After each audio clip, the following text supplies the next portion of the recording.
Ready? Yep.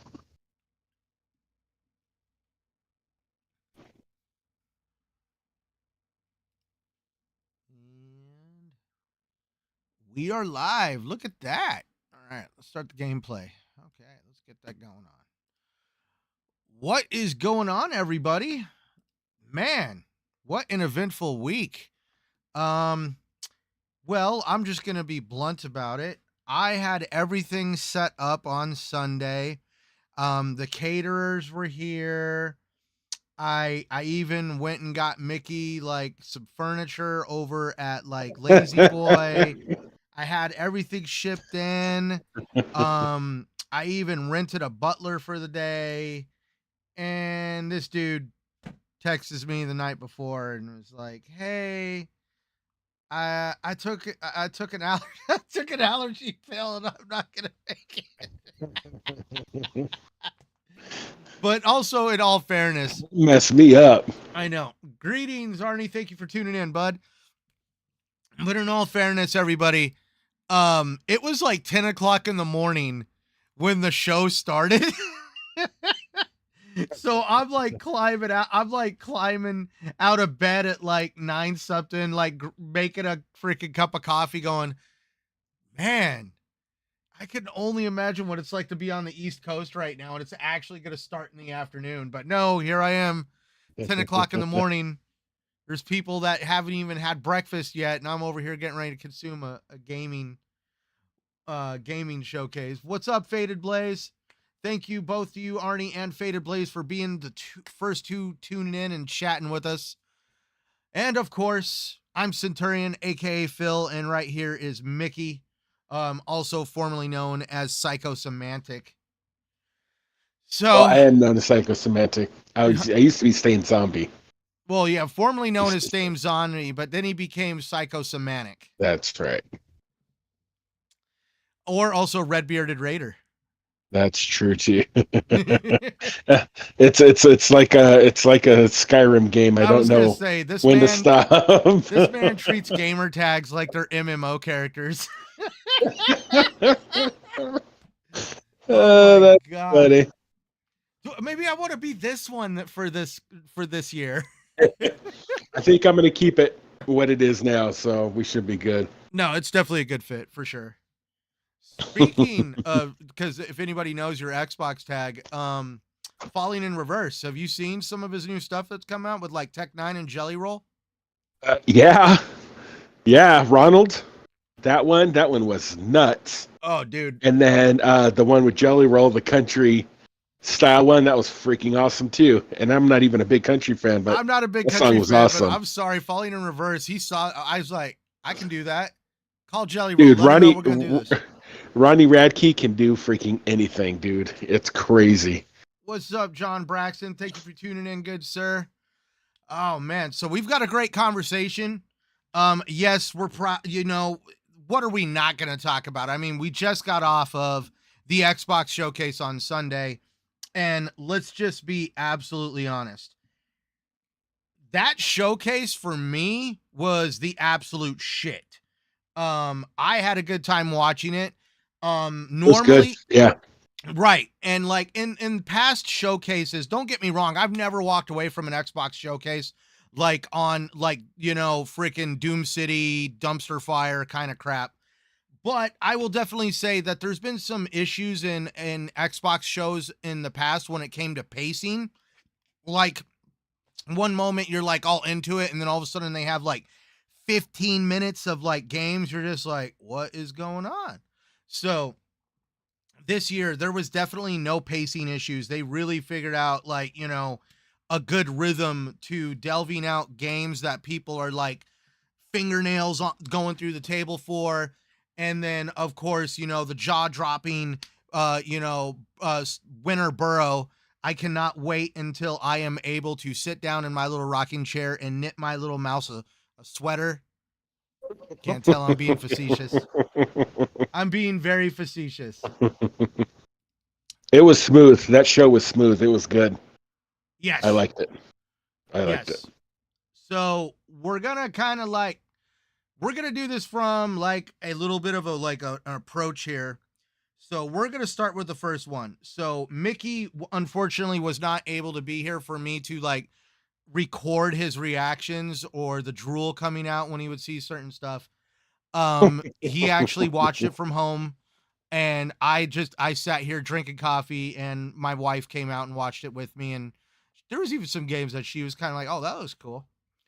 But so let's just start with the number one question. What's up, by the way, Blue? Thank you for coming in. I know game after game, Faded Blaze. I kind of got into a little bit of a debate with somebody on a different show on Monday, and let's just this is my opinion. This is the way I feel. Um, One gaming company prefers to have very little production value, and it's take it or leave it. This is what you get. The last time you saw these guys have anything of value when it came to a showcase was when they had some man in a tent playing on a flute. I'm not making that up. And so, but Xbox over here, they continue to at least deliver a fanfare event where they actually let their presence be known. You see them on social media with people from all over the community where we're all wishing like, gosh damn, I wish I could freaking be there. But no, I had to take what money I had and move my wife out of the hood that I'm in, and we're gonna try to get into a new apartment. So Craziness, yeah. yeah, I know, dude. Yeah. I wish I could. I could tell you guys stories like literally, man. Like I'm not this. I don't even want to brag about it, but I'm dead serious. Like last week, my wife called me because they like the guy's okay, but they found some dude laying outside with his head busted open. They think he drunkenly fell down on the ground, but that's why I'm just saying there's nothing better to do in my neighborhood than to try to accidentally kill yourself or something. I don't know. Seriously. But yeah, so at any rate, freaking yeah, my priorities are different, but I'm still looking for 1 year to make it there.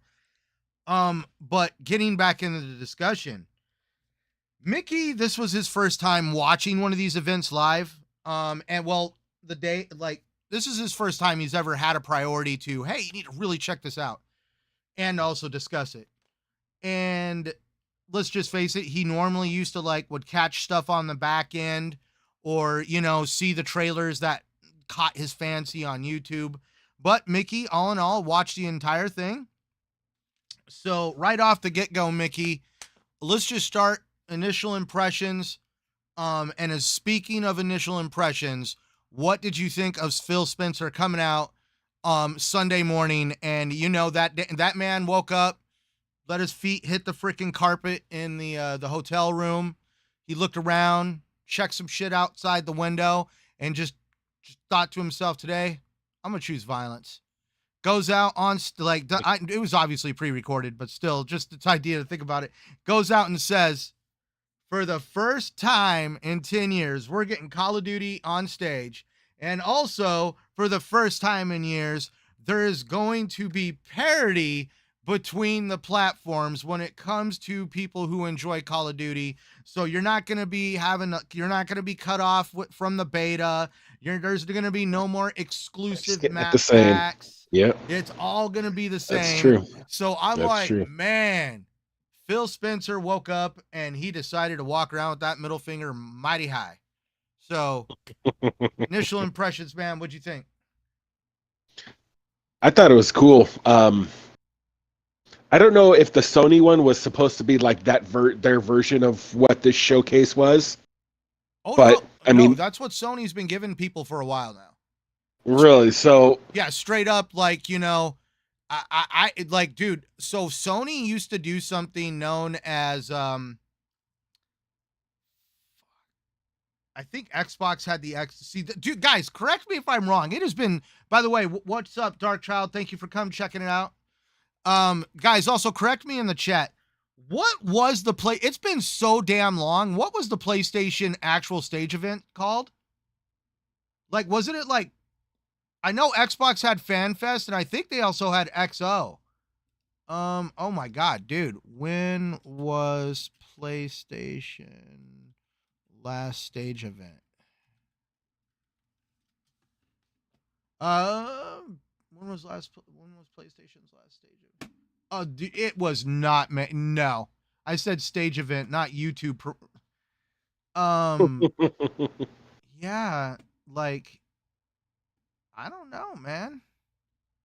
Well, here's what I'll say is so PlayStation, it was decent, and they had some nice games on there, but Xbox's was definitely way more dressed up, and they did a good job, like you said, you know, setting up how they did it, and I mean they did a great job just kind of putting the games and in a row and just putting out the little trailers and like Phil Spencer and then Todd came out and they talked a little bit about specific certain games and it was really cool.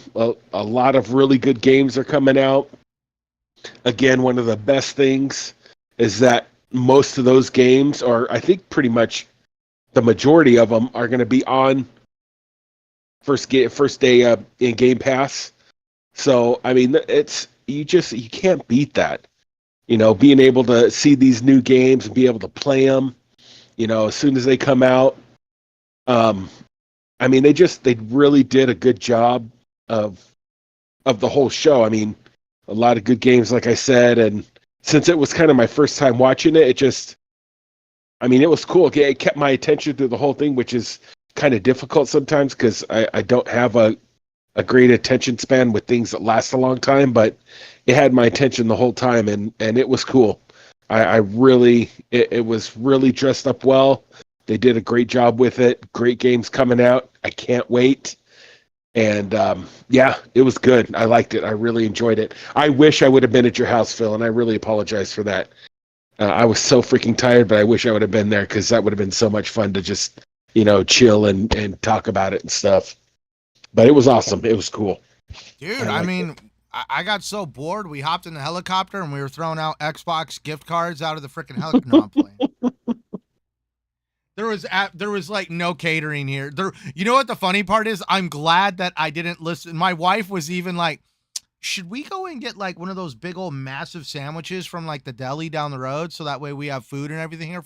I'm kind of glad. I'm like, Dude, oh, I it's was early in the morning. thinking I was that thinking maybe we'll get lunch that or something, but well, I was thinking that when we come over, well, I would have went and picked up something, pizza or something for us to enjoy, to kick back and eat and and drink while we were watching it. So I'm kind of disappointed in that, but it is what it is. it's Maybe all next good, time man. I'll get over there.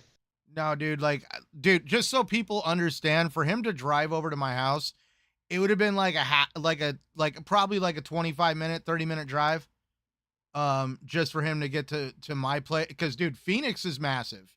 So yeah, hmm for him, for I live in South Phoenix. He lives in North Phoenix, so yeah, it's kind of a distance. But I mean, I to hang out, I'll drive any day. you know That's what? no I big drive deal. to Mickey's house because it's the only place in Phoenix I can go to. Yeah, right. The blue. PS was trash. Xbox was fire. He's got the emojis on there. But yeah, so or like yeah, PS was trash can. Xbox was fireball. There we go. But no, going up, I go to Mickey's neighborhood when I want to launch fireworks and stuff because I don't get it. In Mickey's neighborhood, they launch fireworks like year round, where here on my side of town, it better be like a special occasion. But even July then, 1st, the New Year's, stuff I like know, that. like, and at one point in time, Mickey's neighborhood was considered way rougher than mine, but apparently something's changed. But apparently I'm still not allowed to shoot fireworks whenever I want. Freaking bullshit. But no, man, like you're right. So there is a lot of games that were shown, a lot of stuff coming to Game Pass. Like Atom Fall, Flintlock. Mm-hmm. I also do believe the Expedition 33. And those are games that are not part of Xbox Studios, but I do think they're gonna end up in Game Pass. Especially I know for sure Atomfall and Flintlock because I started following them on Twitter, X, whatever the hell you want to call it. But I mean, like, look at it like so. We've got Call of Duty coming to Game Pass from Xbox Studios. We got Call of Duty Black Ops 6, Indiana Jones, Gears of War E Day, Doom, Dark Ages, Avowed, I don't think the Diablo expansion is coming to Game Pass. I think you're gonna have to pay for it, but Yeah, Diablo yeah, I 4 paid for is that in one. Yeah, game.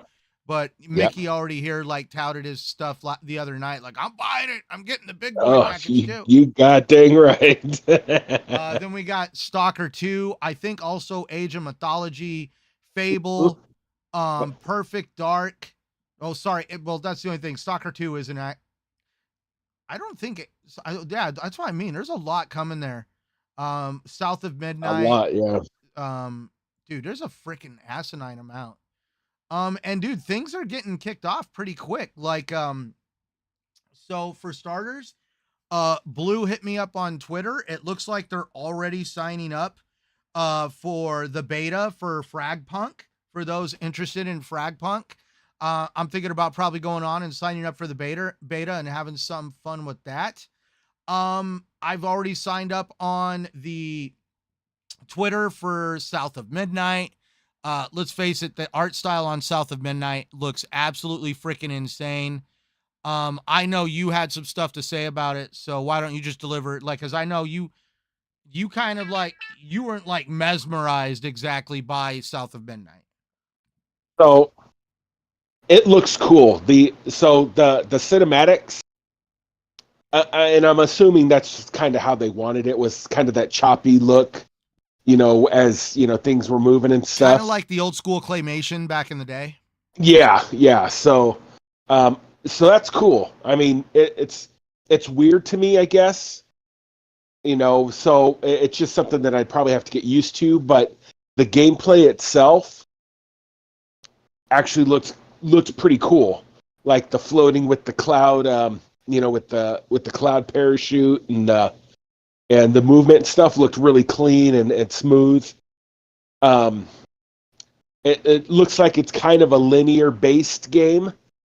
So, I'm not a big fan of linear games, but I can make exceptions. If it's a good game, it's a good game. So, that's I am going to check it out still, just because it did look cool.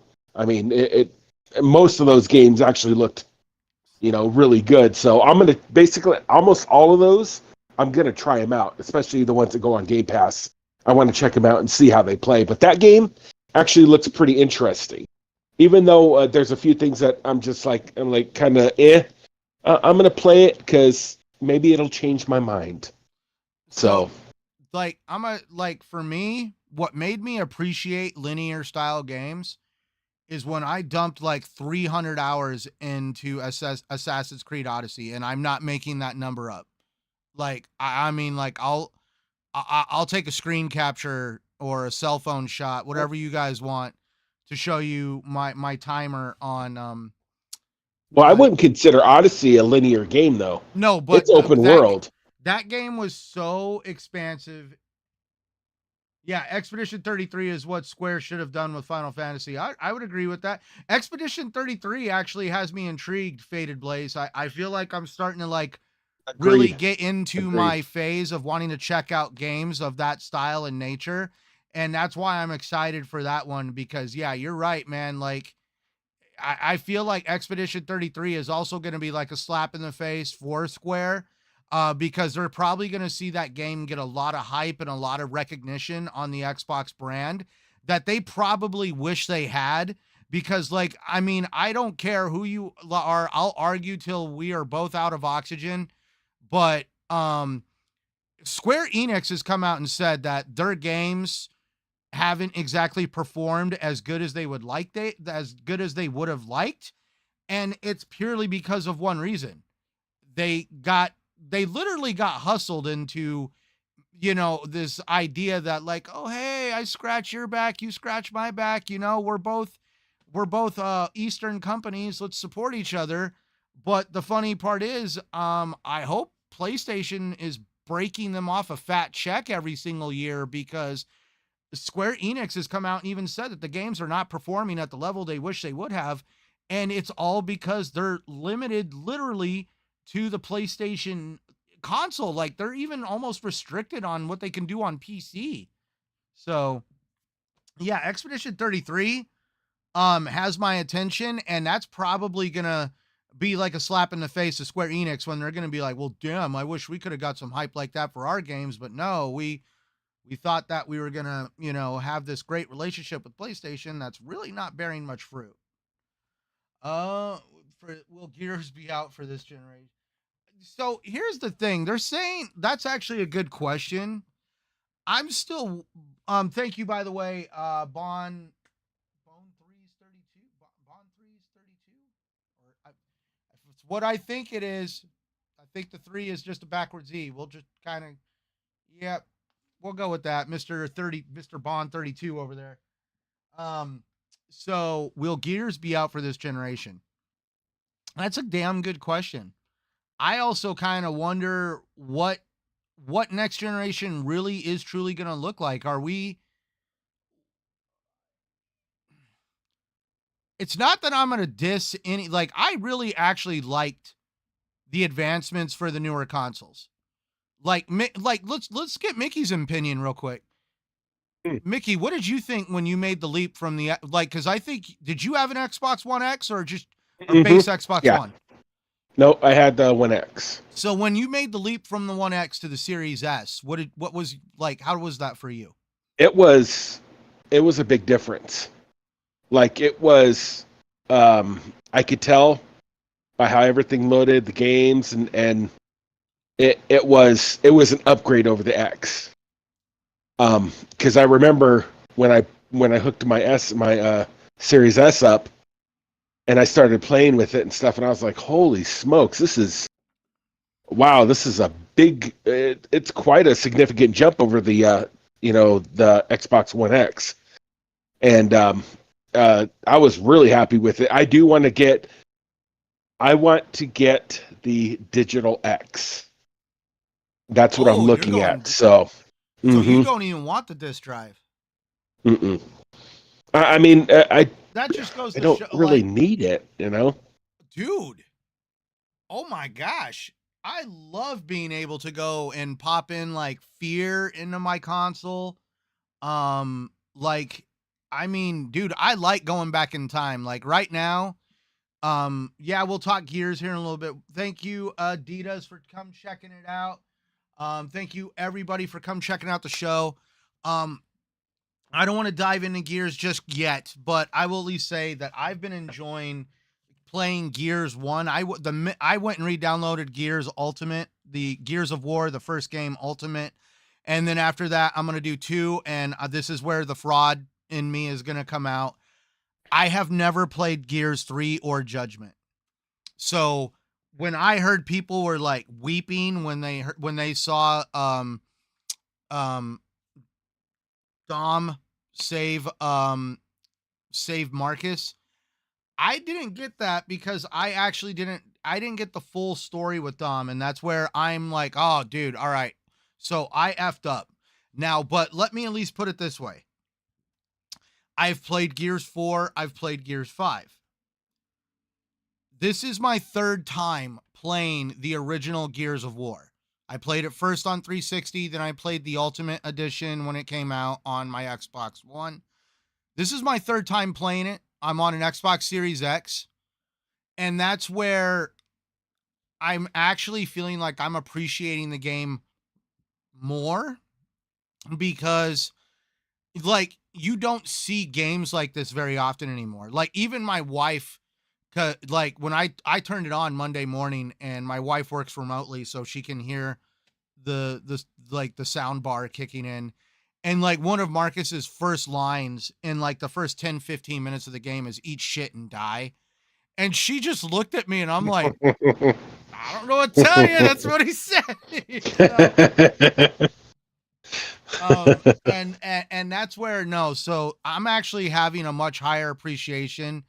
And I'm really looking forward to actually kind of like rounding this all out and making it through the original Gears games. But back to what you were saying, that there's a lot of great classic games that you can't buy digitally, like the game Deadpool. That game is actually an Xbox One game, and you can't buy it digitally because the digital license or whatever they had ran out, and so they had to take the game off of the digital marketplace. I was lucky enough to find a physical copy of the game. So Mhm. because of that, I've had things that made me realize that having a disk drive does have its benefits. But that To me, it just does it. You know, like those games like that one, I would have never even known about it until you had said something. And with my library at the moment, to be honest with you, I'm not even worried about going back and maybe later I'll buy a system with the disk drive, but for now, I'm good with digital. well, and It's not beating me up one way or another. So that's the beauty of why I wanted to bring you into this whole podcasting situation, because you're like, I don't want it to always turn into the echo chamber. I don't want it to be like physical, physical, physical. We got to keep physical alive. You mhm, actually represent a vast majority of gamers that actually do not care to have there's a reason why they're making these consoles without disk drives, because there mhm, is a much broader demand for a console without a disk drive. There is generations of kids being raised on the concept of, you don't buy movies, you stream movies. You don't own movies, you stream them or rent them.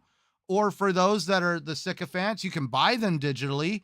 But for the real diehards, for when it comes to entertainment media, you go mhm. straight to the source. And that's owning a 4K disc. My Yeah, wife is which is what you do. Yeah, that's true. my wife is into collecting vinyls. We have a record player in this house. We are that Hey, psychotic. there ain't nothing wrong with that. That's fucking cool. So That yep. is cool. We just picked up my wife actually just went and got CDs the other night. Um and we're getting ready to even go to Blink 182 here in the beginning of July. So definitely we're like one of those that's just like, nah, I'd rather own my media, but for when it comes to games, I'm like really back and forth. I'll say that. But I will say the Xbox Series X Galaxy Edition or whatever with all the stars on it, Mhm. that one's got my attention, but at a $600 price tag, my wife is kind of giving me that side eye. So now I'm sitting here like, well, you could use my Series X to play your one, because she still plays on the Xbox One, and there's some games that are coming out that have optimization issues that I know that the Series X would be able to chug through. And that's where Mhm. I'm just like, man, she needs a better console, because I know some developers are not optimizing properly for the older generation. What's the hey Phil, what's the price tag on that black one with the green glow? The digital one that they're putting out for the X. Do you know what the price point is on that one?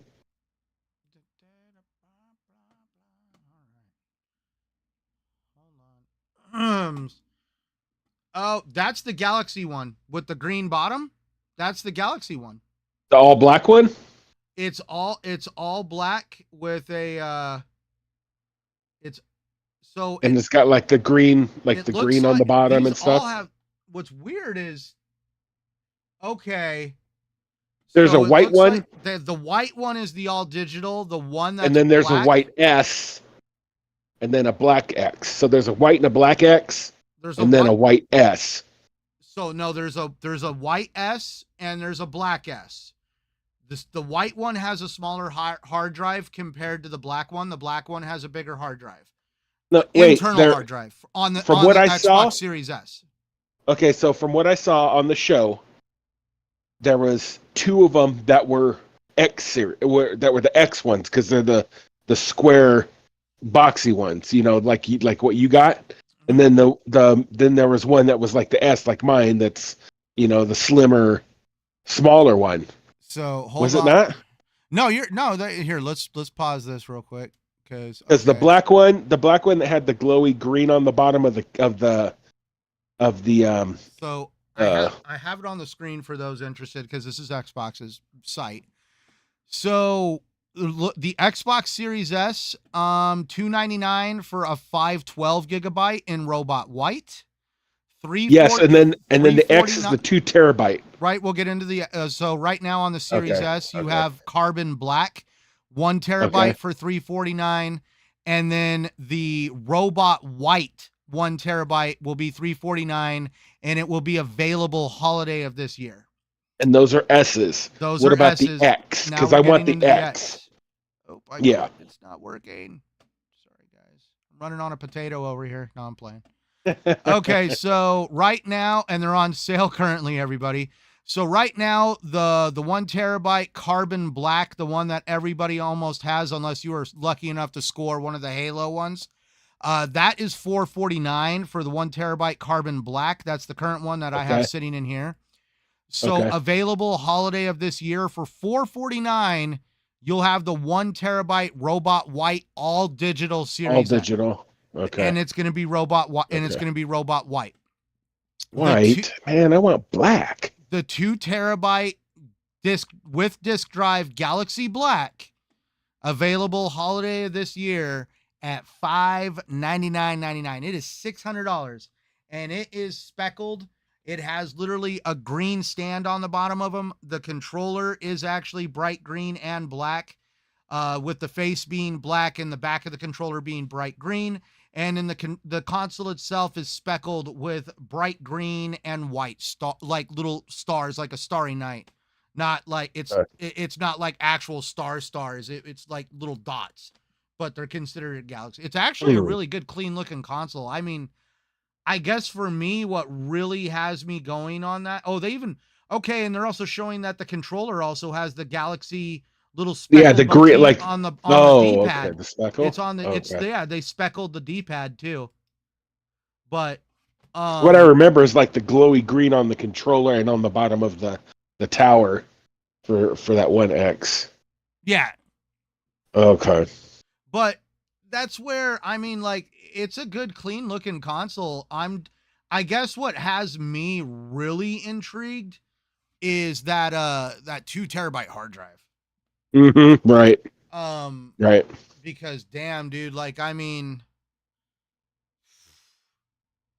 dude, like, I'm not again. I understand the reason why they had to come out with the memory sticks because of the velocity architecture, but you know, sometimes you really wish that they did have. I wish they had a hub that you could plug into the console, and you were able to plug like 2 or 3 of those little sticks into it where they were all simultaneously running. Mm-hmm.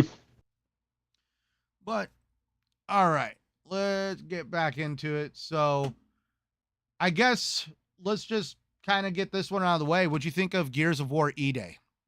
You were one of those that really enjoyed Gears back in the day, at least the first game, but then you kind of like fell off the train a little bit. Did here's kind of move the needle for you at all? Here's the thing is, when I first got because I got the game first, the original Gears, I got it first before I got my Xbox. I was excited because this was my first Xbox. So I played, I played Gears. It was fun. It was cool.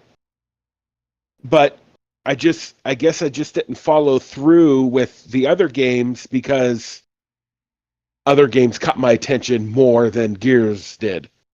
I dragged Mickey into all-nighters on Halo. Oh yeah, that too. Mickey, it's like so. I it's mean, like 3:30 in the morning. We got to be at work in like 4 hours. The Gears E-Day. I mean, it looks cool, but I don't know because.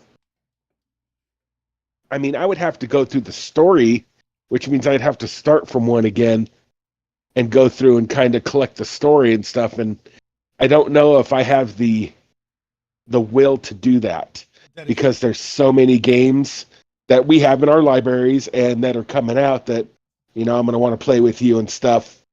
And Gears is, I don't know if Gears is one of those games that I just really, that I want to have to go through the whole thing to, to tie in the story and stuff. So I don't know.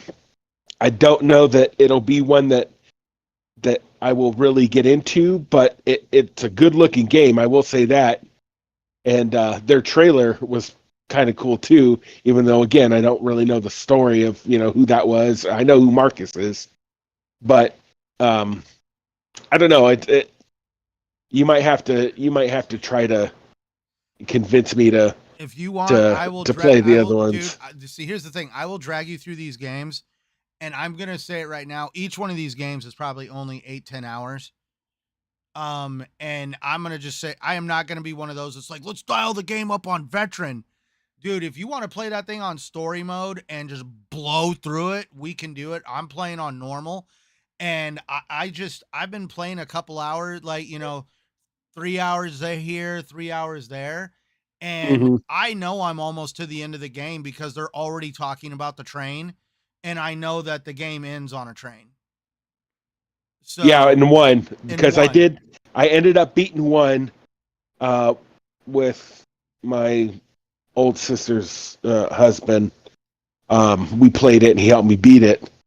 And your old sister's husband, what, you got a new sister? Melissa's Jeremy, And I'm but just I saying don't you got a new like converse with them anymore. So, I got a new um, one. We took her back. We got a new one. no.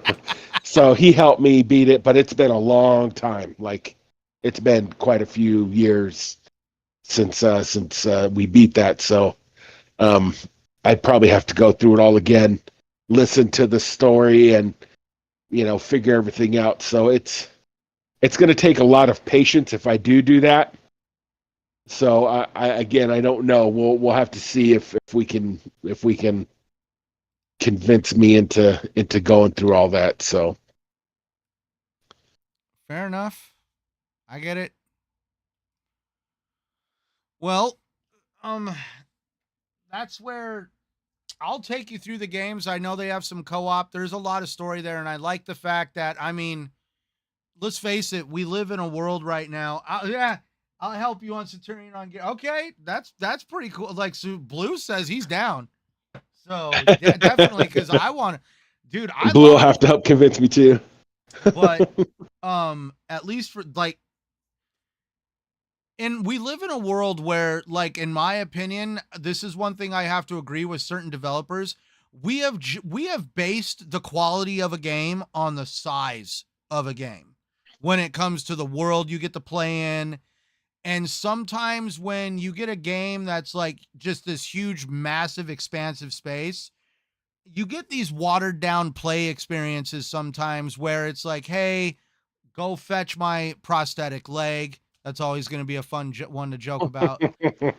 Or so and so owes so and so put a hit on me and you got to go take care of it, or this person owes me money, or this person stole something, or my dog ran away. Like, I do have to agree with certain developers that actually like to design smaller games. It's not a limitation of the developer's pedigree or abilities. It's more like they feel that they could actually have a much better focus on fleshing out a character's story or really coming up with some game mechanics that are very unique rather than like, dude, like when Skyrim came out, when it first came out, maybe that's like, let's think about it. Skyrim is like that perfect balance of like, it's a huge open world, but if you really look at the size of Skyrim compared to some games today, it's really not all that big. And maybe Hmm. Skyrim hit that perfect size of an open world where sometimes certain developers just like make it a little too big. Don't get me wrong, it's fun, but that's where I'm just saying, like, when it comes to like Assassin's Creed Odyssey, I went to every location on the map. That was, dude, like, damn, that was literally going on an adventure to the land of Mordor to go throw the freaking ring into the volcano kind of shit. I think it just depends on the person though, because I like large open world because that's just what I like. And Skyrim was almost, I think, kind of my first entryway into that.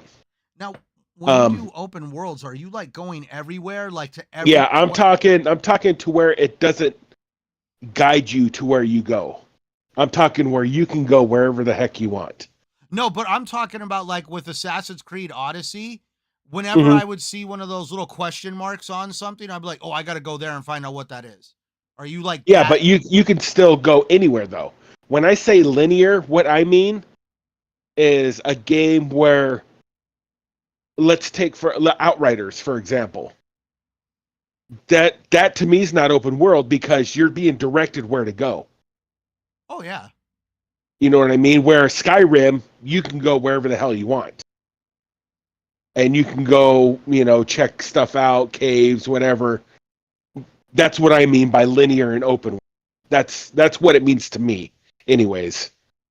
Well, But certain RPGs do make it feel that way, but then it's kind of like when you wander into somewhere that you shouldn't be at the time and you have a low level character and you see that and it just like has the skull on it and it's like essentially this is the symbol that you're about to get your ass handed to if you don't go back to where you came from.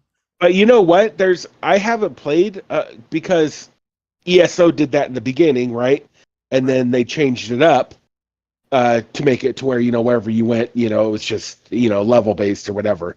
But I don't remember playing a whole lot of games where like open world games where it's like if you go over to this area, you're gonna get the holy shit kicked out of you. But I like the big open worlds because I like to go wherever I want, go check stuff out, even if it's even if it's maybe there's stuff over that's crazy or whatever. That's my preference.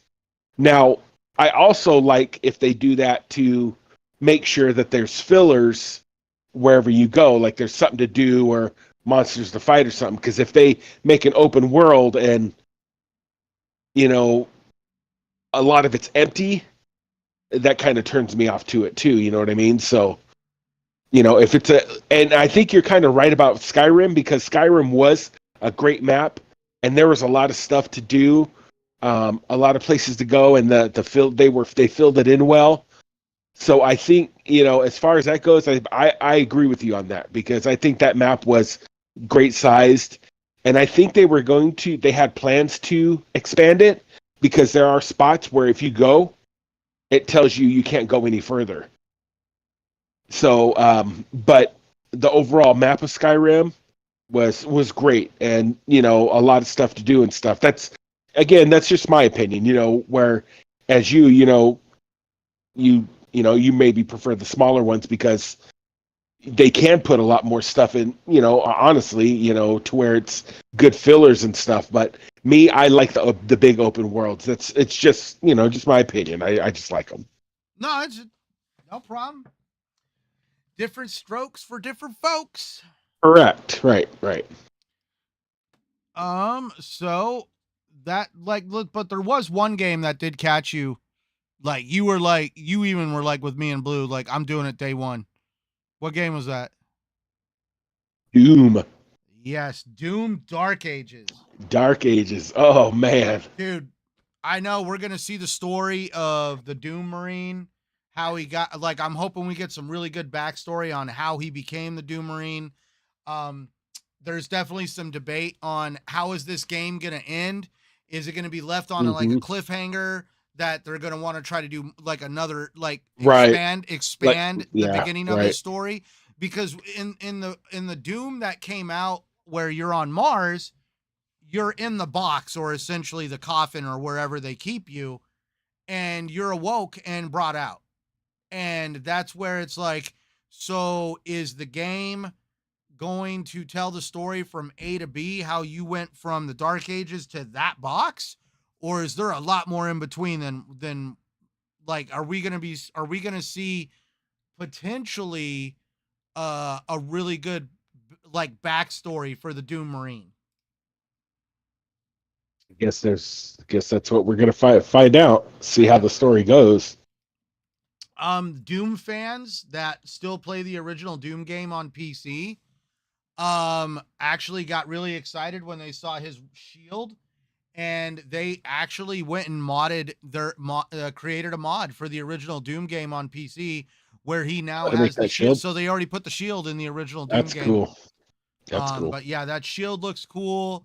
Yes, it The does. gun that crunched up skulls and shot it at guys. Um, Definitely. I knew there was a Doom game because let's face it, if you didn't pay attention to the Xbox leaks, you're like Mickey and you just didn't go and check them out. Mm-hmm. Um, and that's where so yeah, there was like a Doom a Doom game that they called like it was like Doom Year Zero or something like that. And now it basically looks like Doom Year Zero was nothing more than like either we were gonna call it this and then we changed it, or it was a code name and they didn't want to exactly release the actual name of the game. But Mm. yeah, definitely Doom did that was a good one to see. Yes. Thoughts on Indiana Jones? It looks interesting. I've never really been a big into Indiana Jones. You'll probably, you'll probably be looking at the story and stuff, being connecting to it and stuff. But me, I mean, the game itself looks kind of cool, and I'm assuming it's probably going to be puzzle-ish because I'm assuming that's how the movies and stuff were. The puzzles are optional. They will be there, but they Oh, are okay. optional. I mean, it looks cool. I mean, it looks like it's going to be a good game. I don't know how much interest I'll have in it. I might try it out though, just to check it out. But depending on if the story is combined with the movies or whatever, I'll probably be lost in that part of it. Which, I mean, I'm sure you could probably, have you even detail me or whatever. But have you watched any of the Indiana Jones movies? I have not seen any of them. Nope. Guys, I have no responsibility for this man. At this point, I was waiting for something like that. At this point, I am Jonathan Davis and he is Fred Durst. I am sorry I brought him into this. Oh my God. Oh my gosh, that's funny. Ended up in the Gulag. Yeah, I want to know how, dude. Yeah, thank you, by the way, Jay Stone, for tuning in. And you're right. I want to know how the story of how Phoenix ended up in the Gulag. But that's the thing, though. Like, here's the one thing. So the new E-Day will tell you how Phoenix betrayed his outpost to uncover the incoming threat from space. That's gonna be you. So Jay Stone, you're like my buddy Stubbs. You've kept up with the comics and all the other stories, and that's where like you guys are like a finial of information for me when it comes to the Gears universe, because like for starters, Gears does not take place on Earth. It takes place on a planet I think they call like Seraph or something like that. I might be getting it wrong. Sorry if I'm butchering it. But I know it's not meant to be taking place on Earth. And then, yeah, now the only question I have, Jay Stone, is Marcus, like, we're going to see E-Day. Technically, E-Day is Emergence Day when the locusts emerge and the war starts. From E-Day to the minute you start the original Gears game where you're breaking out of that gulag, you are right. It even says down in the bottom of the screen, 14 years after E-Day.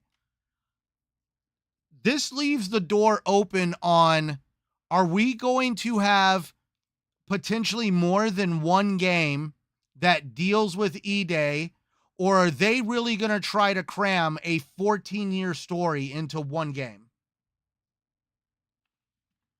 But it all cost all the Gears to be killed because of Phoenix. Okay, so yeah, like obviously, Jay Stone, you've done a lot of background, so that's interesting. I never knew the backstory, but now you kind of got me wanting to know more, because obviously, Marcus did something. I know they call him a traitor. I know he has a really good relationship with Dom. And yeah, there's definitely gonna be a lot of interesting story points on E-Day, which really has me excited. Maybe it's open to the that's what I mean. Like I'm curious on, like, to me, that would be a huge undertaking to try to force 14 years of story into one game. That would be like I'm honestly trying, I hate using this as a reference, but that would be like trying to take all three of the original Star Wars movies and cramming them into one.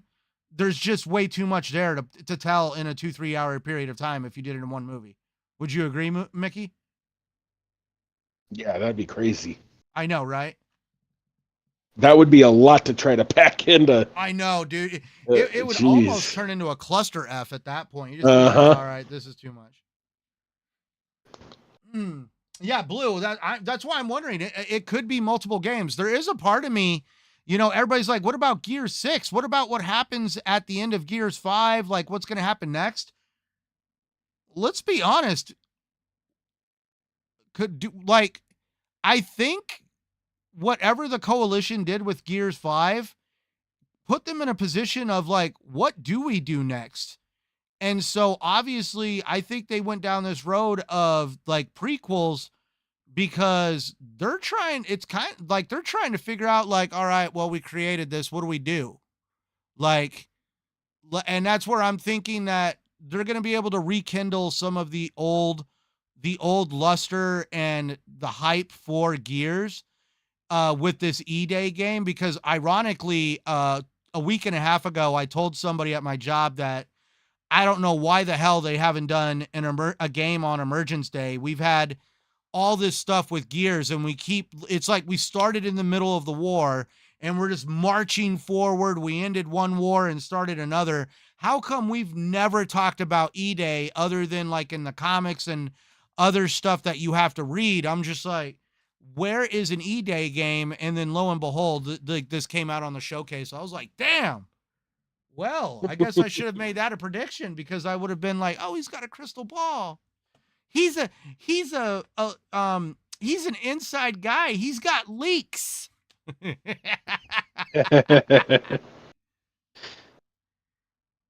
Yeah, He must work for IGN. Oh God. That's Okay, funny. so Avowed. Let's get on Avowed. Like, let's keep the ball rolling. Avowed, man. Like, I know Avowed was one of those on your what was on one of those on your was Avowed on your radar? I think you said it Yep. was. Yes, it was, because I think we had seen something about it a while back too. I don't know if it was a trailer or something. I saw something, or maybe they were just talking about it and I looked it up.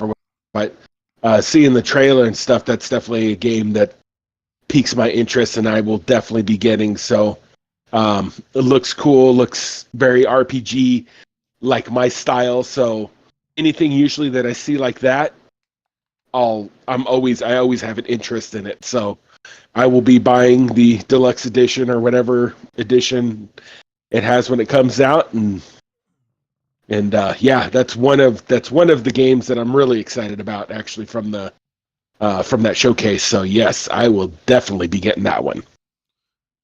Real quick, just to shout it out. Yeah, Blue just put in the chat, Cliffy B did an interview with XEP people. Should check it out. And he sent me the link to that interview. I actually do want to watch it, because I know Cliffy B has been one of those that's been very vocal about Gears on social media.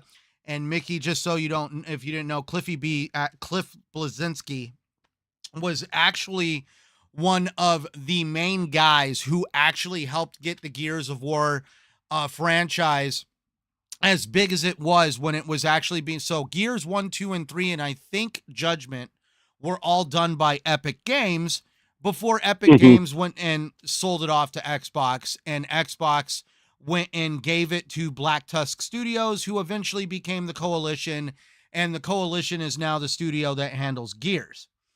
But Okay. Cliff Blazinski is basically the guy who really made Gears into the major franchise, like what it has become, or okay. Basically, he helped create the first iteration of the games. He helped definitely hatch out the ideas of like the chainsaw machine gun or the Lancer.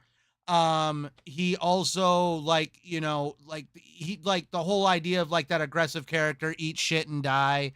The way the characters would blow up and the gore when you would kill them. Oh, thank you, Jay Stone. Thank you. And you have yourself, I think it says got to go. Yeah, definitely. You take it easy, Jay Stone. Thank you for stopping in. Yeah, thank you. Definitely. So, but that's where Cliff Blazinski just did an interview. So I'm very curious I'm going to watch that, because, now nobody has had the balls to go like Cliff Blazinski did everything from Gears in the original war. And then at the end of like whatever happened, like the locusts were gone, and that's where the coalition did Gears 4, where, oh, we're starting a new war. Nobody's had the balls to go back and try to poke at the beast that Cliff Blazinski made until now with E-Day. So that's going to be a very interesting interview. I need to sit down and listen to, Blue. Because yeah, like the fact that I'm curious on, like, everybody's always said that he needs to go back and be like some kind of consultant on this game.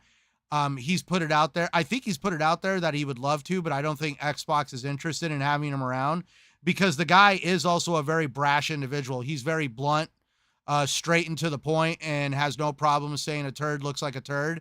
And, you know, some people don't like being told the truth because they can't handle the truth. It's true. But back to Avowed. No, Avowed has me really looking forward to, it's like, you know, when you see it, you're like, oh my God, Skyrim, but there's guns? What? So definitely there's a lot of great stuff coming out about Avowed. There's even been some other shows and other stuff put out for the game as well. Now that's the funny part. At the show, there was no official release date shown. It was just said, hey, it's coming out this year. But it does look like, according to Wario64 and other sources on social media and the internet, that it appears Obsidian did make a little bit of a boo-boo. It turns out that shortly after the showcase, for whatever reason, they decided to put on their website the actual release date for Avowed, and then quickly removed it because they realized that maybe they shouldn't have done that, because Xbox didn't put the date in the showcase for a reason. Don't know what that reason is, but it does look like Obsidian put something on their website along the lines that the game Avowed is supposed to come out somewhere around November 12th of this year, which puts it at the same time as Assassin's Creed Shadows. I mean, that's gonna be a tough one. Yeah, it's you know, releasing games like that with another game that's got just as much the suspense and the, you know, the spotlight on it is. Yeah, but we were also talking about game size. Like, dude, Assassin's Creed Shadows, if it's the scale of Assassin's Creed Valhalla or Odyssey, 300-hour plus game. Mm-hmm. Like, how the hell would you have time to play another RPG that's, like, let's face it, Obsidian, they did Fallout New Vegas. That wasn't a small game by any means. So Obsidian knows how to craft worlds that are very expansive, and there's a lot to them. And I'm just saying, like, you could have a game just as big as Assassin's Creed Shadows. So it's just like, man, could you, like... Well, I don't even mean like the size of the games. I'm talking about Avowed, you know, being released that close to Shadows, which obviously there's a lot of hype on Shadows. So right, Shadows could dig into the, what, you know, into, you know, which one are you going to purchase? Because I mean, obviously we'd purchase both, but Avowed is in Game Pass. Oh, Shadows, that's right. You're right. Okay. So one you can get. Oh, that's for right. $15. I forgot about that. One you can get for $15. The other one you can purchase from anywhere. Well, if I take it back, they're also in a subscription service too. Assassin's Creed Shadows will be in the subscription service, so you could 15 $20 that game, either one of those games. So you could put yourself in a position. Oh, because it's on Ubisoft Plus, right? Yes. Okay. Bones32 said, I couldn't get into Assassin's Creed games. I tried a few times. I'm gonna be upfront. I've played a vast majority of them, a lot of them. I love the hell out of Origins, but I'm also a sucker for Egypt stuff, like the whole Egyptian theme, the pyramids, King Tut, all that. And then I played the hell out of Odyssey because I got really captured into the fighting the Greek mythical creatures and stuff that are in that game. And I'm into Valhalla because of the Viking, you know, because we kind of have I need to play in our Valhalla. we actually have kind of like Viking in our DNA, so it's something that that kind of grasps me. So I really like Valhalla, where Phil really, I mean, he kicked the crap out of freaking Origins, and then Odyssey, and well, those were the two main ones that you because you beat Origins, right? Right. And I beat Origins and I beat Odyssey. And when I say I beat Odyssey, I went all the way, did all the DLC, and I got the ending in Odyssey that connects Odyssey to Valhalla. that's crazy. That's why I'm telling you, Phil. When he freaking beats a game, he doesn't play around. Told you. He beats everything. So, I'm gonna enjoy Assassin's Creed. I've got my reasons with Valhalla, but that's because I had a bad experience with a console bricking playing Valhalla, and now Yeah, I that's got to true. play Valhalla, and That's I feel true. like I've waited too long now That's because we true. got Shadow. So I'm like, damn it, I'm at any. But yeah, so um, but yeah, Faded Blaze. I heard Microsoft have more games to show at Gamescom. I want to say in Gamescom of past, they probably are going to show some stuff about games they've already announced. I don't see them like going buck wild and announcing like a whole stack of games at Gamescom, but you never know. But that's because over there in Germany and Europe, it's pretty big. But that's where I mm, mm, mm, mm. There would have to be proper coverage or something going on with that, but you never know. But also, you got Gamescom, but also don't forget Tokyo Game Show. And that's where there was some stuff where people said that there was supposed to be some things from Square Enix that were supposed to appear at the Xbox show. And now when you really think about it, it would be more relevant to be like, hey, we're going to start publishing some of these games on Xbox now. And that'd be a really, really good addition for Tokyo Game Show. So I do know that Xbox definitely has a lot of ground to cover when it comes to creating awareness for the brand, especially over there in Europe and Asia. But that also being said, I really do feel that Microsoft's approach to being a little bit more of a multi-plat publisher that has a lot of people a little bit angry. I do feel that it has its motive, and that is to create brand awareness. I don't think it's meant to devalue the hardware. I don't think it's meant to devalue fans. I think it's more trying to create awareness and value for people that have been brainwashed into thinking that Xbox doesn't have anything. And that's where Xbox is taking a very radical, different approach into on getting people aware of their games, which we'll kind of touch on here shortly, because Xbox isn't the only one doing it now. We'll get into that shortly. Yeah, both those shows, the Xbox is going to have stuff for sure. Blue, they're going to have stuff. They're not just going to show up and just have with their good They don't want looks to and their replicate handlers. like the showcase and stuff either. Well, that's Just whipping out the same old stuff and that's the only thing. They might show some different trailers or so let's face it, one of the biggest markets in gaming is in the United States because Mhm. let's face it, us here in the United States, we're absolutely out of our mind.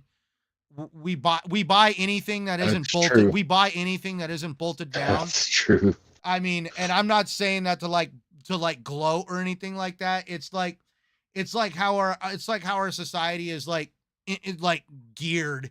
Just throw like that whole song. Just throw it in the bag. Um, and that's where because of like something like just how irresponsibly Americans can spend money. We're actually a very big we're a big market when it comes to gaming, which is why we see these shows that Xbox puts on and stuff like that. Now Gamescom happens to be a huge gaming convention over in Germany. I mean, it dwarfs E3 for sure when it comes to how many people visit and the stuff that's there. Um, but that's where, um, because of the time zone differences, I haven't always seen like there's a reason why Xbox's showcase came on at 10 o'clock in the morning for me is they wanted to get as many people as possible to tune in. But when you live in a world as big as ours with so many different time zones, you know you're gonna put some time zones out. And that's where I've noticed with Gamescom, the reveals, um, at least I don't want to say it's not possible for them to reveal anything. It's just for me that at least for me in the past, I've never had anything that made me feel like I'm like made me like angry that I wasn't able to watch the event live. But maybe that's the Yeah. I think China has a bigger gaming market. Well, that's the only thing. Fated Blade, they have a bigger gaming market, but China's gaming market is definitely more geared towards PC and mobile. Like that's why the Switch has been insanely popular over there is because of the mobile nature of it. And yeah, don't get me wrong, there's a lot of people over there, so I wouldn't be down, but also the big problem you're facing in China is China also has a government that also restricts, for starters, if you're under a certain age, you're only allowed to play so many hours of video games a week. And I think there's certain days they're not even allowed to play video games at all. So they're very restrictive on games.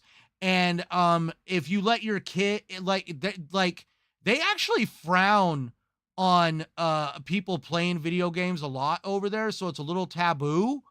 And that's where, yeah, like people played like games, but that's where you have like those internet cafes and stuff over there where you get a lot of guys that go over there and play like Mickey, what's some of those like League of Legends, Smite, Mm-hmm. a lot of those big games. Diablo. They also World of Warcraft. There's like a lot of games that are very popular over there. So that's the one I'm really mostly looking forward to. So again, simple.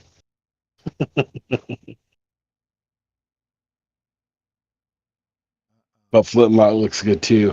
I'm definitely looking forward to that one too.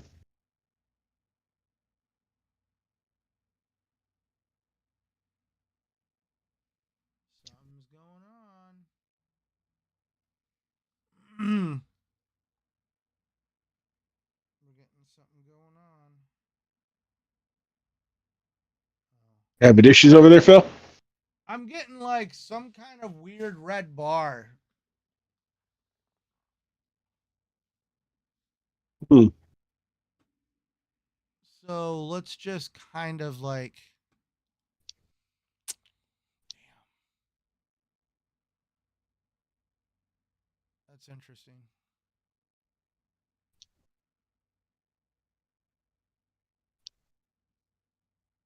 I'm not trying to go silent. YouTube is not ready.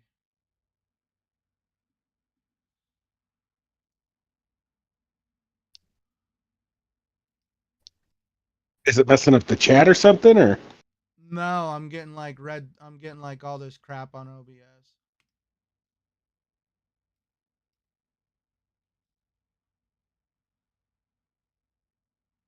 Hold on.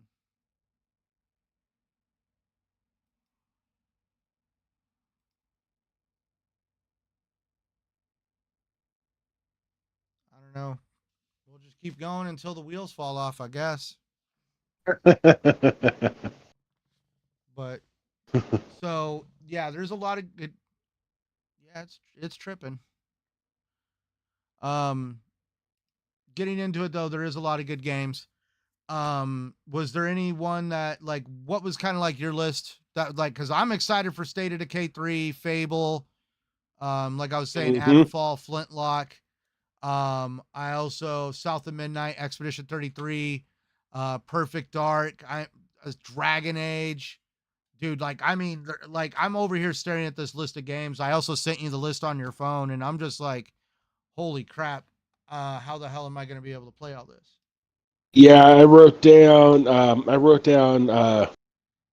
Now there's some not just games, but additions, DLC slash that I wrote down too that I'm interested in.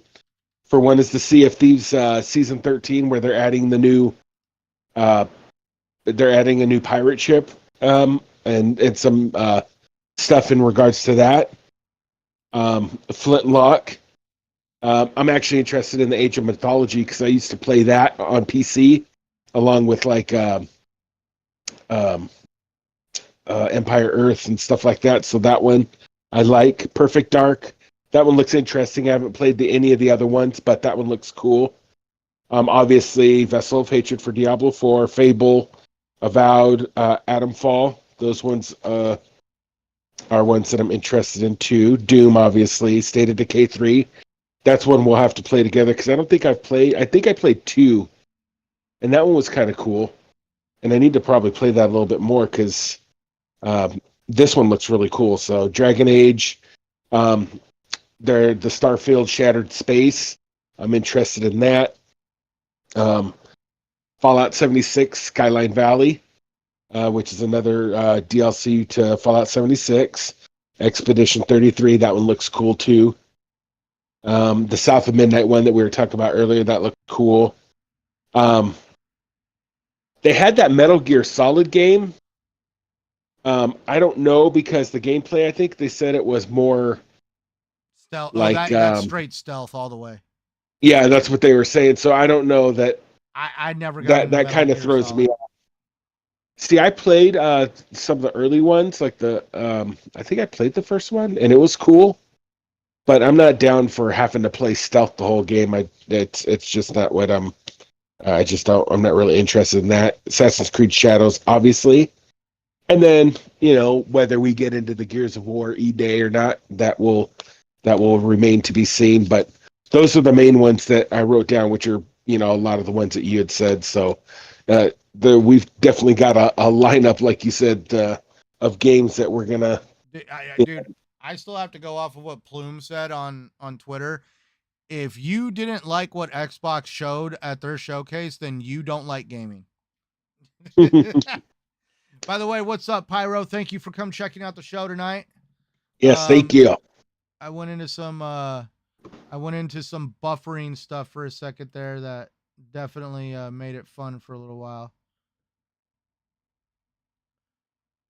Yeah, so Blue says Doom, Mecha Breaker, South of Midnight, Gears of War, Diablo, and Diablo Vessel of Hate. Definitely, like, you guys in Diablo, man. I will definitely say that Yeah, Diablo trailer. yeah. That Diablo trailer was disturbing. Dude, it was fucked up. Her arm is splitting open, and then she turns around, and dude's got like a tentacle coming out of his face. You're just like, what the Yeah, hell? it's Mephisto. That was crazy shit. I was like, what the hell? That's so cool though. Yeah, I can't wait. That's the thing. That's the one I'm most excited for. I can't wait. So how about that? Yes, definitely Faded Blaze. It was definitely a 4 out of 10. That was the speculations for all those dumbasses on Twitter. I know exactly who you're talking about, and I'm gonna tell you what right now. That dude, I don't even know how to start, man. I'm not even gonna like feed into that guy. I'm not even gonna, because the funny part is when people once asked me, they're like, "Hey, did you check out what so and so put on you?" I was like, I straight up said, "Why the hell would I waste my time watching that dude's crap?" Like, and that is it, like, it is what it is. And then I had some choice words to say, and then I had to start explaining to somebody some terms from like my neighborhood that they didn't understand when I said something about the way the person looks, and it just turned into a giant. I think Blue is there for that. Blue I think Blue remembers that night when I made a comment um about him, and people were like, what does that mean? And I'm like, oh, I didn't know you didn't know what that meant. My bad. Most of the way through the, I thought it was Lost Odyssey sequel due to the timing and hit mechanics and how. You know what the funny part is, Pyro? So I'm going to say it right now. I will never fault any developer from taking inspiration from a game to make their game, have something that they really were inspired by. Like it's like what's going on with the developer that did Lies of P. I enjoyed the crap out of Lies of P. I have Bloodborne in my PlayStation backlog. I need to play it. There's a lot of people that are trying to say that they ripped off Bloodborne or whatever, and they made a game that uses some of the same stuff as Bloodborne. And the developer for Lies of P said that you could draw similarities, but it wasn't done with wasn't done intentionally. Excuse me. So yeah. Oh man. Yeah, like yeah, we like there's just some words we don't say, but yeah, because I don't want to give anybody. I would just so everybody knows, I have no problem ever going toe to toe with somebody in a debate, but also at the same time, I don't want them to think that I'm gonna talk trash about them to create clout for myself.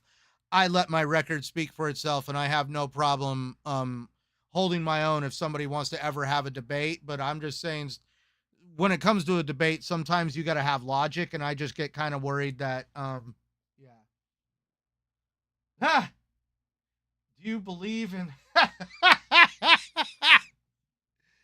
Oh my gosh, that's the funny part. I know Tim Dog. I like Tim Dog. Like that's funny because that's hilarious, but it's funny, but it is also ironic that it's happening that way. And like I'm gonna say it right now, that's funny that there's been definitely a spin on that whole situation. um I'm gonna say it right now, I'm not a shill. I just really like Xbox I like Xbox for reasons that go beyond their exclusives or their studios and stuff like that. And I'm not over here like white knighting for them. I'm just saying that um Xbox would really have to like fuck me over for me to kiss off Xbox. And when I say that, I mean like I turn my digital library on one day and it's gone. Yeah, you would never see me on Xbox again. But that, but that's what I'm just saying. It would have to take something on that scale. No, I wasn't saying you were criticizing it. No, definitely. That's the only thing though. I want to play Expedition 33. I just haven't. I see. That's the funny part. I have Lost Odyssey again in my backlog. Never played it, so I have no way of actually connecting the dots on that. But if you're telling me Lost Odyssey is like Expedition 33, then you're kind of like telling me that I need to play Lost Odyssey. So that way I know what I'm kind of getting myself into with Expedition 33 because it's on my radar and I have Lost Odyssey in the backlog. So definitely Pyro. I'm going to check that one out now that you said that because I feel like I'm starting to go through this phase where I'm wanting to start playing more games from that style of game from that part of the world. Is nobody excited for Flintlock here or is it just me? No, I'm waiting for it. Because I've seen a lot of people, South of Midnight. I've seen some mechas. We've all said Doom. Obviously Gears, Diablo. Is anybody else on up on Flintlock? I mean, it's Xbox's throwing axe. A little bit inside joke there. Oh, come on. It's our throwing axe game. Now, all we need is to start pushing boxes around and we'll be like almost there, almost there. Third person over the shoulder, throwing an axe, pushing a box around. All we'll just need is some pissed off adolescent teenager that's just in the background aggravating the F out of you.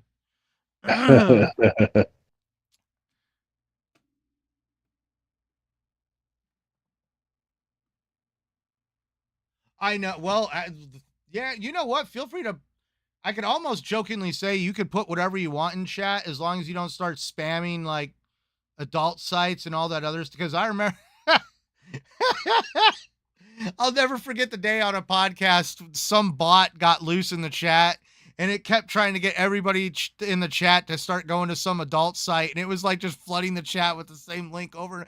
Come find girls at such and such. And it's just like, at that point, you're playing like asteroids in the freaking chat where you're just like, I'm trying to block it, but it's going too fast. Oh, that's funny.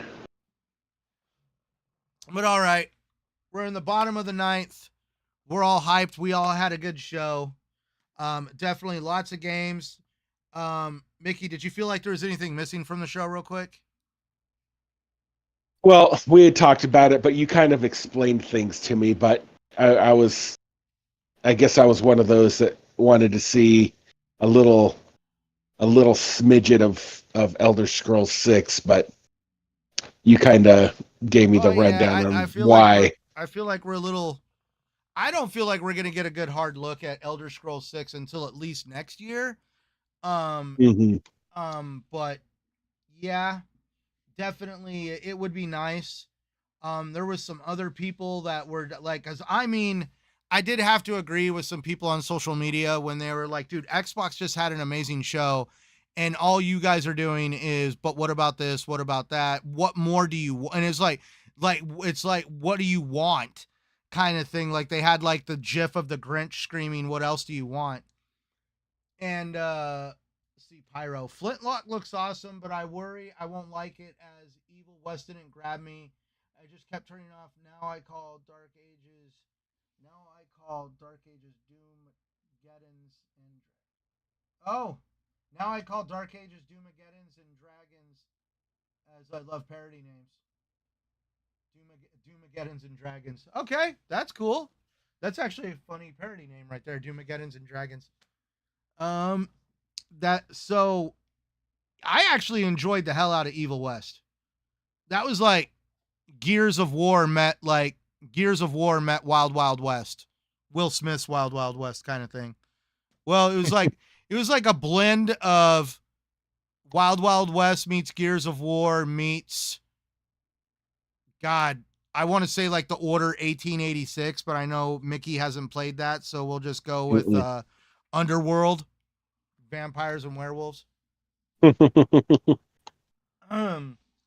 But anyways, so I don't want to say the game wasn't missing anything. I'm just saying, for whatever, like, I like how people are wanting to tear down Xbox about the situation with Activision games not being talked about, being put in, like, apparently everybody wants Xbox to just come out and be like, there is now officially another 200 games put in Game Pass in their Activision games.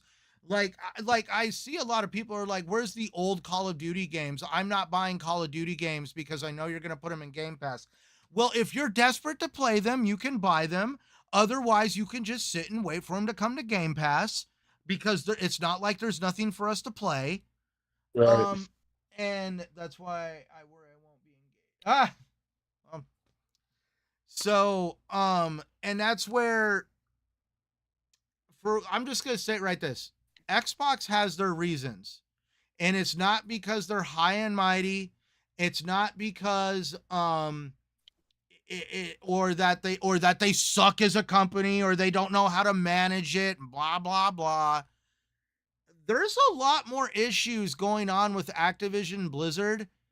Like, I'm pretty sure, like, this is like everybody, when Microsoft put it out there that they were going to buy Activision Blizzard, for a certain demographic of people, they thought that deal was signed, sealed, and delivered. Call of Duty is gonna go exclusive, console war over, blah blah blah. That whole situation, and then they found out real quick, like the ones who did not understand antitrust laws and competitive market authorities, and just how it doesn't matter if you have all this money, you just can't go in and buy a company and just like, oh, okay, that's cool.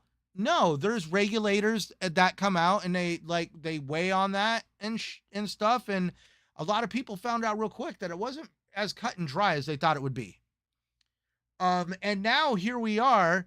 Activision Blizzard was purchased by Microsoft, but the Competition Markets Authority over in the UK had very serious concerns about monopolization in subscription services using Call of Duty and other Activision Blizzard IP.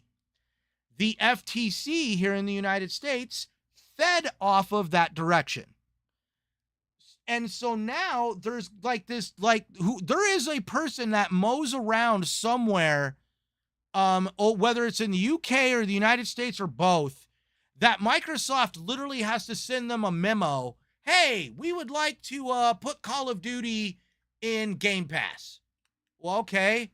Who else is gonna get it? Well, we were just thinking about using it in our platform.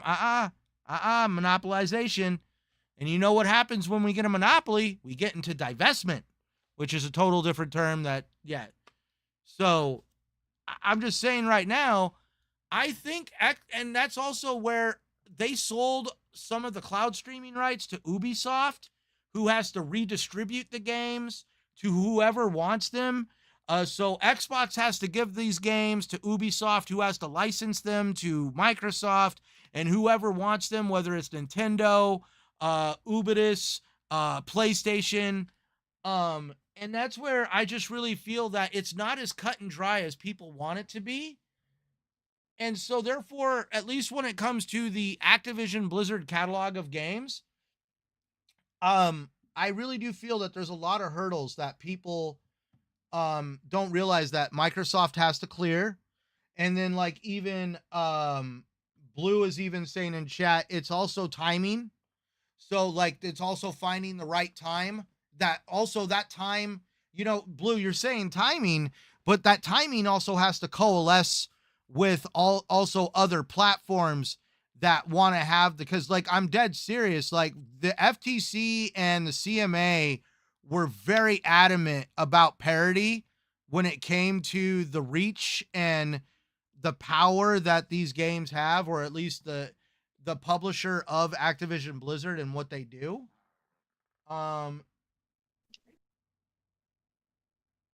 Dude, Microsoft's everyday deals. I know, like, dude, the Mass Effect Legendary Edition Fated Blaze, $8.99. That, dude, $9 for 3 games that you literally, it would take you the better part of a month to play those games correctly. And when I say correctly, playing all the missions, side quests, all the characters, everything that those games can offer. So, but let's also now get into that final discussion. So, Mickey, Doom Dark Ages is going to be on PlayStation. Now, Before we get into that, let's also check it out. So Microsoft is putting a game on PlayStation once again, but we're also seeing PlayStation for the first time in their existence maybe not in the first time in their existence, but I will just say it right now, like this is like a big deal. They're putting a game day and date on Nintendo. Lego Horizons. I know you bought Horizon Zero Dawn. Didn't you buy that? So they're making a Lego game based off of that character. I'm probably going to pick that up on PlayStation because I'm a sucker for Lego games. But they're going to put it on the Nintendo Switch as well, along with having it on some PC platforms. So it definitely looks like PlayStation's going down the road of being what Microsoft was in 2015, where they were putting games on PC, but it looks like they're taking that just a smidge further by putting stuff also on Nintendo Switch, which puts us probably like Xbox 2017, 2018 era, where we had games going to PC, but we also had Ori and Ori and the Blind Forest on Xbox and Nintendo. So it seems like PlayStation is slowly creeping into that position of where they realize that they're stunting their own growth and the potential for them to create revenue by limiting the reach of their software, by limiting the platforms it goes on. And so that's where, like, Mickey, here we are once again in this conversation. Do you really, like, do you feel slighted by Xbox for putting Doom on PlayStation? Do you feel it should have been a timed exclusive? Do you not care? But that also being said, do you also see this as being potentially, like I said earlier, a marketing practice of where they are trying to create brand awareness? Because let's face it, guys, we all know about that whole joke that was created, Xbox has no games. And perception is a mother effer. And for the longest time, PlayStation has been riding the perception that you only get good quality exclusive experiences on PlayStation, and you like, or, trash, all this other stuff. I feel like this is a great marketing technique for Microsoft to drip feed some games into the PlayStation ecosystem that people are going to play and check out, and they're going to be like, oh, there is quality here. Oh, this is a really great game. Are you telling me I could have played this for $15 instead of like 50, 60, $70 over here? Like, does it feel like Microsoft is getting some heads turning into the direction they want them to? Like, hey, it's great over here. Like, what do you think, man? Well, first of all, I personally don't care that they're putting the game on PlayStation. It just gives more gamers the chance to try the game out, and I think it's smart for Xbox because, for one, clearly, financially, it could boost sales for the game. Well, yeah, Because Faded Blaze just put in there, I don't mind Doom being on Sony. It just means the ponies that, like, the ponies are gonna find it while I play it on Game Pass. Like, that's true. And oh, sorry, and maybe he meant fund it. They're gonna fund it while he plays it on Game Pass. Sorry, my chat's a little slow. Well, another thing too is it might, with if Microsoft keeps doing it, like keeps kind of kicking some dirt over to PlayStation, so they can kind of see what's going on. Maybe it'll turn some heads, from the PlayStation players to Xbox, because it doesn't hurt to have both systems, because there's positives in both.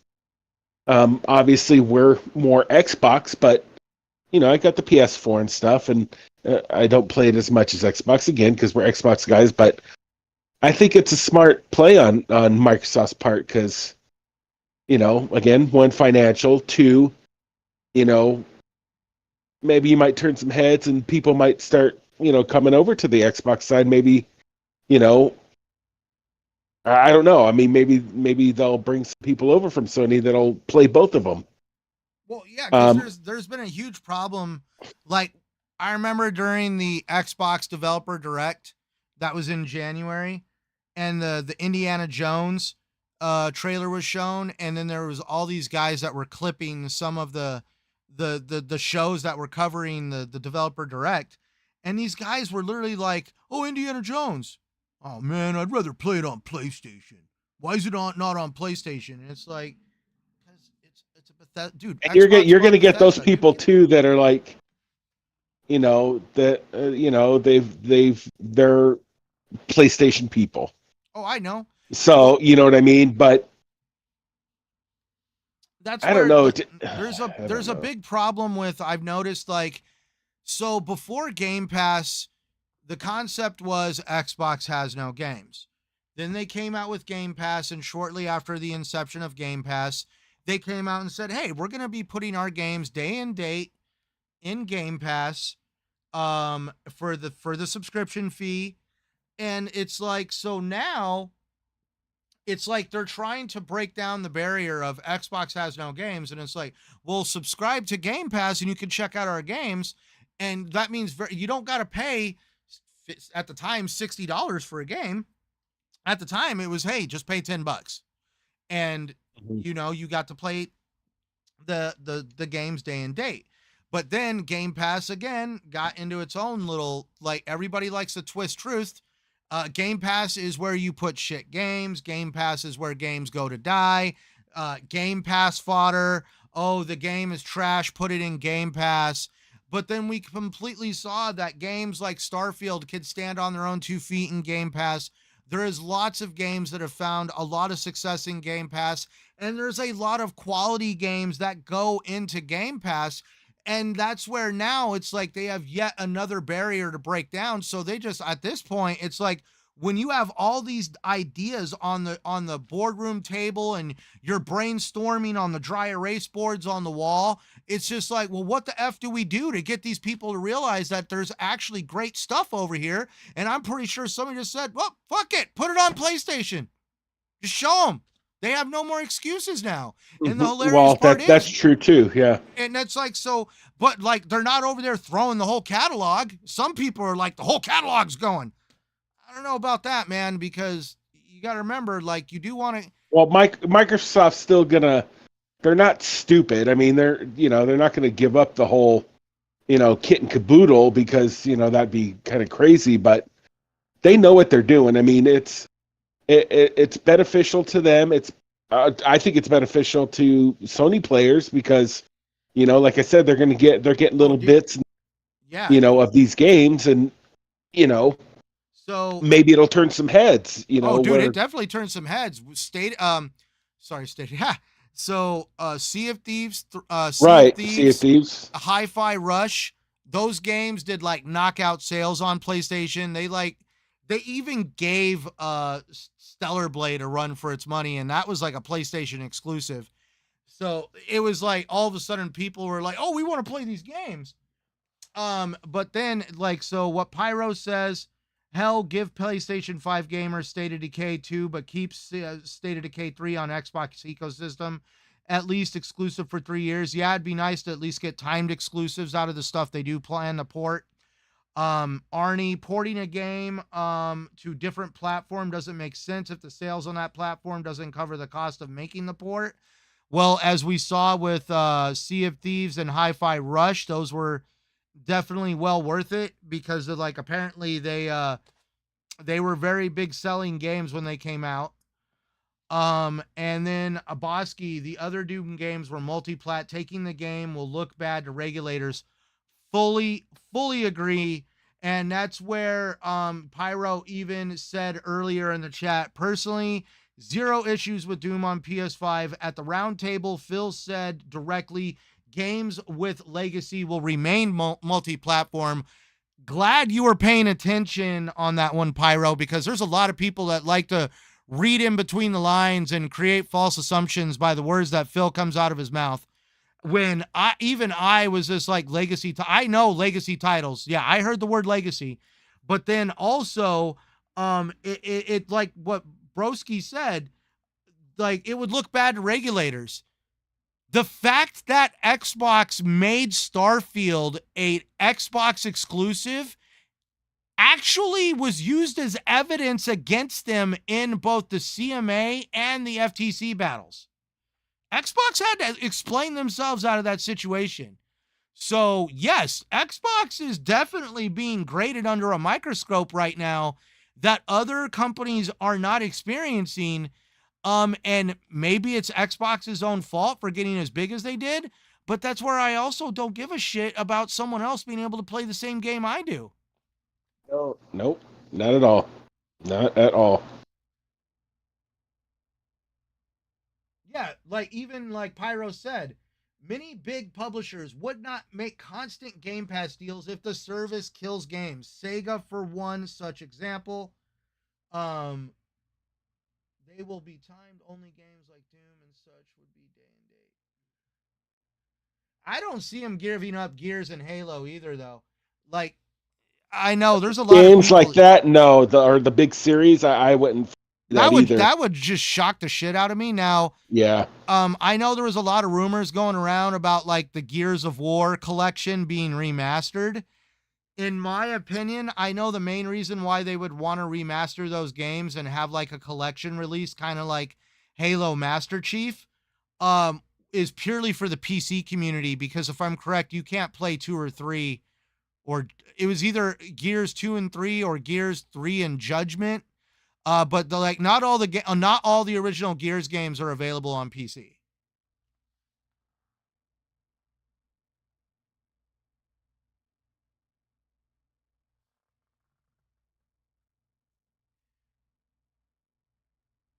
I'm surprised they didn't say anything about to Xbox in India. So that's the funny part. If you're talking about the regulators, I think the Xbox and Indiana Jones agreement occurred after the purchase of Bethesda, which is where you couldn't exactly say that Xbox. It wasn't like Starfield where Xbox came in and said, "Hey, stop making the PS5 version and only make the Xbox version." That's where it kind of really was like, oh, damn. Like, and that's where like everybody wants Xbox to be uber aggressive, like, to come in like Sony and just be like, no, don't let those guys have that. And that's exactly what they did with Starfield. And the funny part is, again, Sony good, Microsoft bad. Sony is allowed to do stuff like what's going on at like with Square Enix, holding back games from being on other platforms. But if Xbox comes in and buys a company and says, stop making the PlayStation version, all of a sudden the executives have horns on their heads and they are like, the devil. And that's where it kind of just cracks me up, because it's definitely like, dude, Mickey, during the FTC battles, the FTC lawyer, the guy arguing for the FTC to be like, no, please, your honor, the judge in control, don't let Microsoft buy Activision Blizzard, because, and this was one of their arguments, imagine Xbox having the Call of Duty franchise under their control and they're able to release exclusive skins or exclusive game modes for their platform. And literally, and as the guy's explaining it, it's like you want to sit there and be like, dude, shut up right now. Just shut up. Because the funny part is, after dude was done talking, it was like, well, PlayStation has had exclusive game modes, exclusive skins, exclusive XP boosts, exclusive this, exclusive that. They've been doing everything you're explaining right here, right now. But the only reason why they're allowed to get away with it is because they paid Activision Blizzard an absorbent amount of money to be able to do that. And it's not illegal to pay somebody to do that, but it's illegal to buy a company and do that. Yeah. And then, James Thomas, thank you for joining us, by the way. And you're right. Dude, during the FTC trial, it came out that Sony was trying to buy Starfield as an exclusive. That is why Xbox pulled the trigger on buying Bethesda. Did you know that, Mickey? No, I did not. Yeah, dude. Microsoft realized the urgency to buy Bethesda because they caught wind that PlayStation was offering Bethesda a lot of money for Starfield exclusivity. But remember, Xbox is the asshole. That's funny. Okay, Pyro corrected me. 2, 3, and Judgment aren't on Steam. Only Gears 1 Ultimate, 4, and 5 at this time. So that is why the remaster would be great, because you would at least get 2 and 3 on Steam, and hopefully they throw Judgment in there with it. Yeah, dude, dude, tell me you did not prepare for your court battle without telling me you didn't prepare. Like, dude, when you actually go back and read some of the transcripts from stuff that was said during the FTC trials, it was just like the CMA the CMA had their thing on lock, and it was really when there was like pushback from like there was some pushback both on the UK government side and also even Microsoft jabbing at the ribs, like, the UK is closed for business in the tech industry. That's where the CMA decided, like, even Cat got involved, and that was like a whole political thing that me and Stubbs could go back and forth on all day long because Stubbs is over there in the UK. I don't want to open up those old wounds, but that's why I'm just saying the CMA did their homework. The FTC, it's like those dudes didn't do a damn thing and they partied the night before and then just showed up and just talked out their ass. So that's funny. But yeah, there we are, guys. Another show in the bags. It was a great showcase. We've got a lot to be excited for, both as Xbox fans and gaming fans as a whole. There is going to be a lot for us to play. Our wallets are going to be crying. Yes, they are. Our marriage lives are going to be strained because of this Game Pass bullshit. Like, babe, I can't go. There's a new game in Game Pass. But yeah, definitely.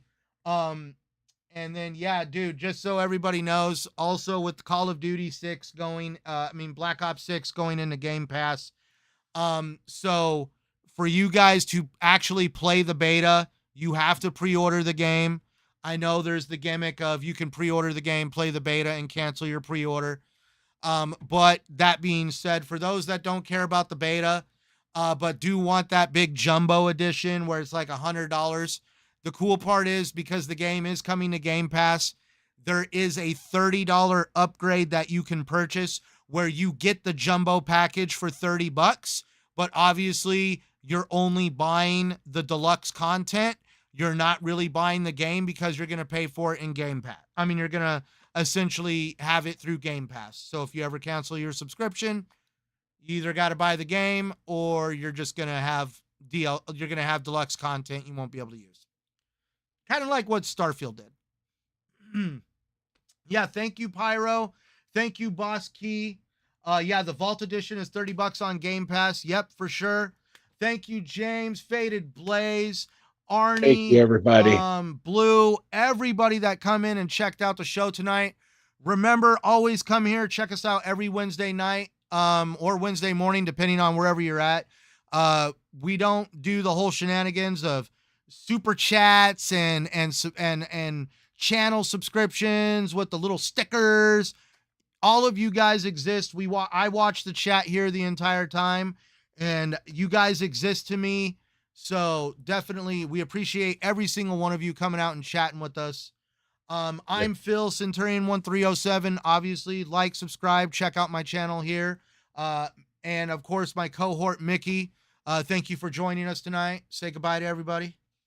Goodbye, everybody. I sound like that guy off The Simpsons. Hey, everybody. But hello, everybody. It's almost 7 a.m. Yeah. Dang, man. Dang. Yeah, you definitely over there. But I definitely appreciate every single one of you guys taking time out of your day to check it out, whether it's live or on the replay. Enjoyed conversating with every single one of you guys. So until next Wednesday, everybody, always remember, play what you want, where you want, no matter what anybody says. Don't let anybody ever tell you what to do with your money. If you want to buy a really badass scarf for your character or $100 Call of Duty game, you do whatever you want because, hey, man, that's what I mean. It's kind of like, hey, we do it just for the mental health of this is what I like to do with my money. Seriously. Yep. Absolutely. So, thank you, everybody, for joining us. And until next time, stay safe out there. Peace.